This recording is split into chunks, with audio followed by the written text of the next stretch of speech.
Hello and welcome to this short video on a Kupo ⅛20mm to ⅛20mm thread adapter. The Kupo adapter consists of two, can you guess? ⅛20mm threads opposite one another. ⅛20 means that the diameter of the bolt is 1/4 inch, and the 20 signifies 20 threads per inch, and male because it's a boy.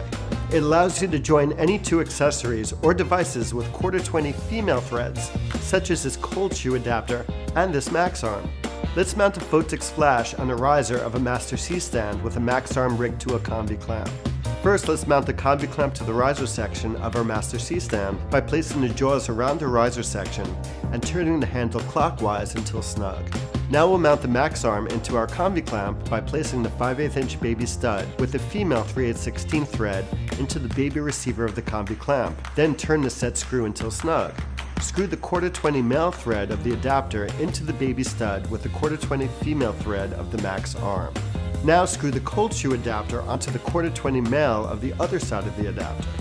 Now we'll mount the Photix flash into the hot shoe and tighten the set screw until secure. Lastly, we'll loosen the hand wheel on the max arm. Position our flash wherever you'd like and then tighten the hand wheel to secure in place. Now that's a wrap. Thanks for watching. When it comes to your image making dreams and your grip equipment, at Kupo, we like to say, never let go.